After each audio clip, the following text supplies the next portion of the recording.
Alexandre Carneiro de Souza, sociólogo e professor universitário. Legalidade, legitimidade e ideologias políticas. Não é possível pensar o exercício soberano do poder do Estado fora dos quadros da legalidade e da legitimidade. A legalidade está na ordem da estrutura jurídica, das determinações constitucionais, daquilo que os indivíduos podem e devem, e não podem e não devem fazer. A legalidade, portanto, se situaria no campo da liberdade política. Aquilo que, segundo a lei, é permitido ou não é permitido. Um Estado funciona fundamentalmente sobre este primeiro pilar, o pilar da legalidade.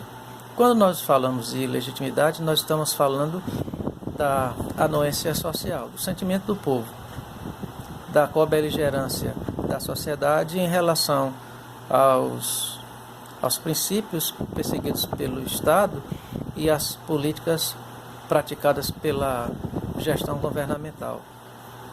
Bom, a gente poderia dizer que o ideal seria a convivência, a conjunção entre legalidade e legitimidade. No entanto, não é surpresa para ninguém, para nenhum de nós, a possibilidade de se ter legalidade e não se ter legitimidade. Isso é muito particular nos exercícios autoritários da política do Estado, não somente nos estados autocráticos, mas é possível que no exercício de uma democracia ou de uma aristocracia, que são gestões plurais do poder do Estado, em determinados momentos você tenha, em função dos interesses dos diversos conjuntos sociais, do conflito e da correlação de força, é possível que você tenha como vitorioso um padrão político-jurídico que não encontre receptividade na maioria do corpo social. Isso é possível e eu acho que é interessante propor que essa não é uma questão particularmente de estados ditatoriais. Isso pode acontecer no contexto da República Democrática ou da República Aristocrática. O importante seria que, como já foi dito, que legalidade e legitimidade caminhassem conjuntamente. No entanto, é possível você ter legalidade e não ter legitimidade. A lei, em determinadas circunstâncias, sobrevive e se impõe e se sobressai à vontade popular, desde que considerado quem tem o poder de operar com o quadro legal, de formatar esse quadro legal. Em todas as situações políticas em que se perpetra o domínio monopolístico do poder por uma classe ou por algumas classes que se assenhoram do campo da gestão do poder político, se tem a dissociação entre legalidade e legitimidade.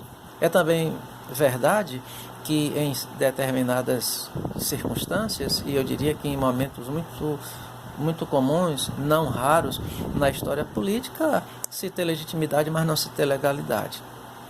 Há a voz do povo, há o interesse social, o amplo interesse popular, mas muitas vezes aquilo que é legítimo acaba não avançando e de maneira tal que possa incorporar o estatuto de legalidade.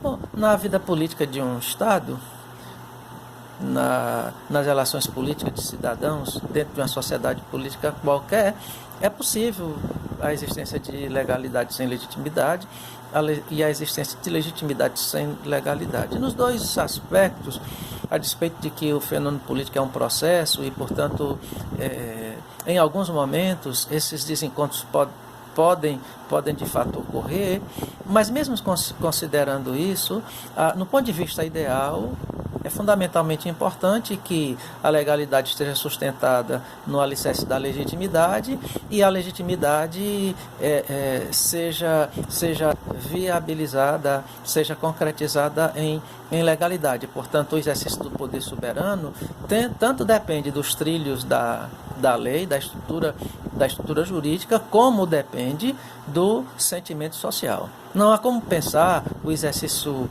do poder soberano do Estado, omitindo o fenômeno da legalidade e soberania do poder do Estado sendo exercida, omitindo o fenômeno da legitimidade. Sob aspectos gerais, nós temos duas grandes condições, nós temos dois grandes condicionamentos que atuam no sentido de dar a energia para o exercício racional e coerente do poder político do Estado. São, portanto, temas de grande importância e que devem estar sendo o tempo todo submetidos à análise no campo da ciência política. De tal modo que o fenômeno da legalidade deve estar permanentemente sendo revisado, submetido a provas e a verificação. Por outro lado, a legitimidade como elemento fundamental na consolidação do bem comum, como a manifestação da própria ansiedade social acerca das coisas que lhes são importantes, necessárias e úteis, nós temos, portanto, dois aspectos que precisam ser repensados permanentemente. Muito bem, quando a gente trata de legalidade e legitimidade, dois conceitos me parecem que interagem dentro desse campo, que é o conceito de governabilidade e de governança. A gente entende a governabilidade, o equilíbrio das instituições políticas do Estado que favorecem ao fluxo normal e regular das ações políticas de gestão do poder do Estado. Portanto, a governabilidade estaria inequivocamente associada ao campo da legalidade, do desempenho, da operacionalização harmônica e coerente das instituições políticas.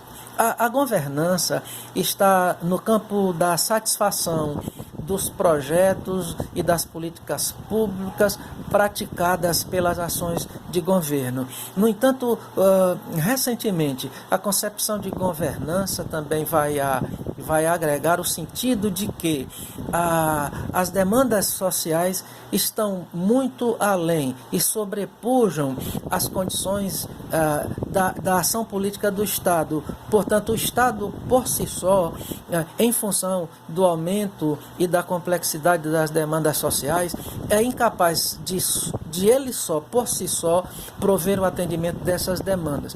É fundamental, portanto, que se estabeleça a parceria entre público e privado, entre instituições do Estado e organizações não governamentais, que haja o alinhamento entre princípios políticos do Estado, modelos de gestão de governo e a cobeligerância da sociedade através de comitês, através de conselhos, numa ação cooperativa, numa coalizão política, de tal forma que o Estado se una às iniciativas de organizações não governamentais, a conselhos e comitês da livre cidadania, de maneira tal que se tenha uma ampla linha de atuação, de um lado composta pela máquina pública, mas por outro lado associada aos mais diversos interesses do mundo privado e da livre iniciativa cidadã.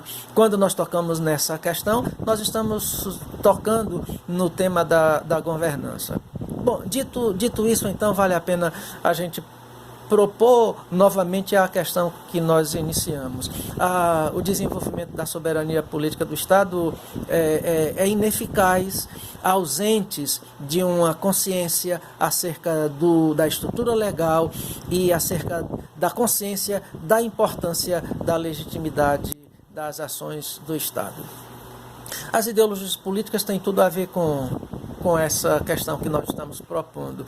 Ultimamente tem se tratado muito de ideologia política e de uma forma muito empobrecida tem se taxado de ideologia política o pensamento do outro e não o meu próprio pensamento. Normalmente ideologia, como se circula de forma comum e grotescamente nas discussões políticas sociais no Brasil. Ideologia é aquilo que o outro pensa, portanto, o que o outro pensa é de caráter ideológico. O que eu penso, a minha opinião, a minha visão não é ideológica. A visão ideológica é a visão do outro. É importante que nós pensemos a ideologia política porque elas têm um papel significativo no quadro da legalidade e da legitimidade. Ela tem um papel significativo no contexto da governabilidade e no contexto da governança. A gente poderia pensar as ideologias políticas sob diversos prismas, e eu gostaria de colocar rapidamente alguns.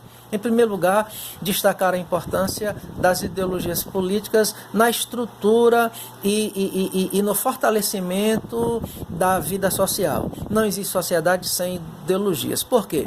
Porque a sociedade é composta por uma multiplicidade de grupos. Cada grupo mantém a sua visão, cada grupo mantém o seu métier, cada grupo mantém o seu campo de costumes e os seus rituais. As pessoas se identificam a partir de determinadas identidades coletivas. Essas identidades coletivas constituem grupos e células na sociedade que são portadoras, e só são identidades e células na sociedade porque são portadoras de uma ideologia própria. Essas ideologias, essa fragmentação ideológica não representam um problema.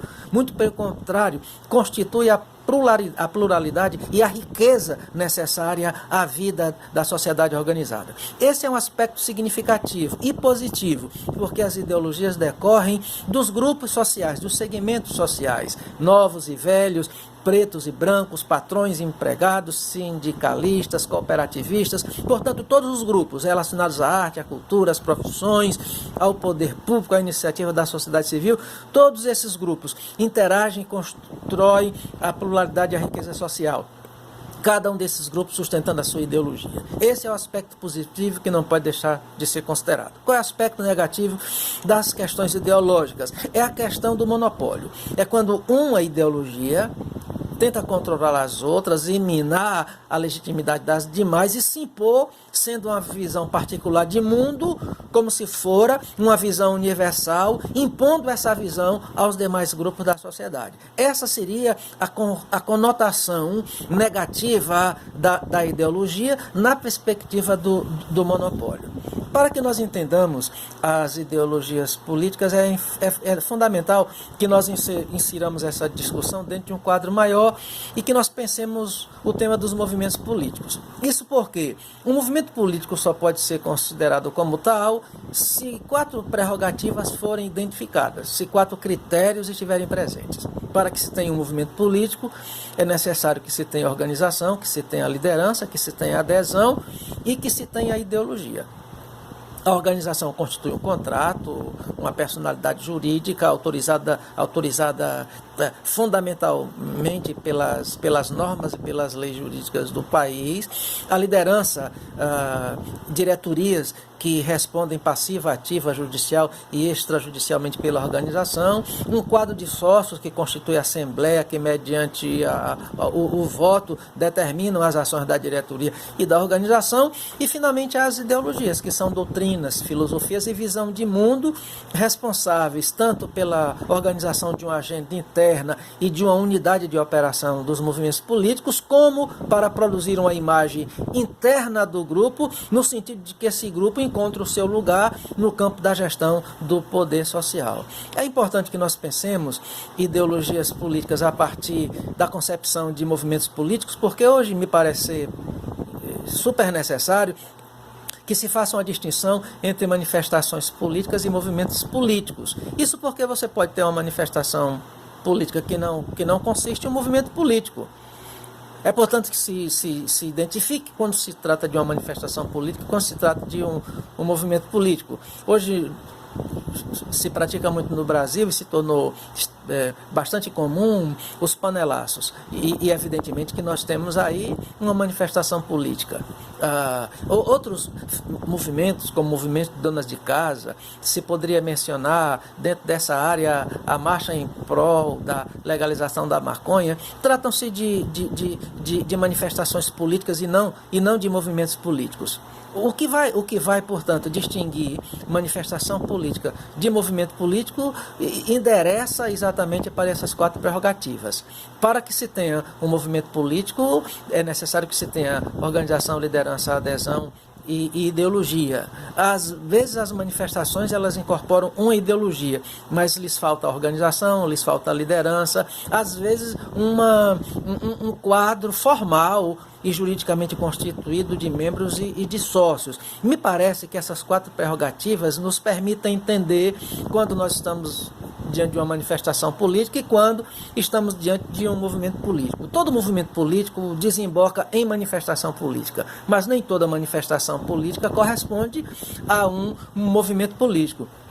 Ainda é importante que nós ressaltemos que determinadas manifestações de caráter criminoso e de vandalismo que acontecem em alguns momentos da história e na vida da nossa sociedade nem constitui manifestação política, nem constitui movimento político. Por exemplo, os atentados que se praticou em todo o Brasil, particularmente no estado do Ceará no início do ano, você tem atividades criminosas, de certa forma organizada, mas que não podem ser concebidas nem como manifestação e muito menos como movimento político, porque a atividade criminosa é a própria negação da política.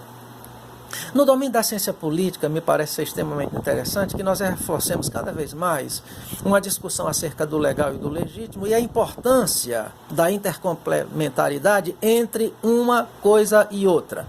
Por outro lado, os conceitos de governabilidade e governança se colocam no centro das questões de legalidade e legitimidade. O tema das ideologias políticas me parece extremamente fundamental, porque a partir do entendimento e da concepção dos significados das ideologias políticas, a gente pode perceber com muita clareza a dinamicidade política da sociedade contemporânea, tanto em termos de Brasil, América Latina, como em termos de mundo. A partir do jogo das ideologias e das determinações dos lugares que as ideologias operam, a gente pode ter uma visão muito clara dos rumos que a nossa política e a política mundial estão adotando. Portanto, essa breve reflexão se enquadra nas discussões sobre legalidade, legitimidade e ideologias políticas.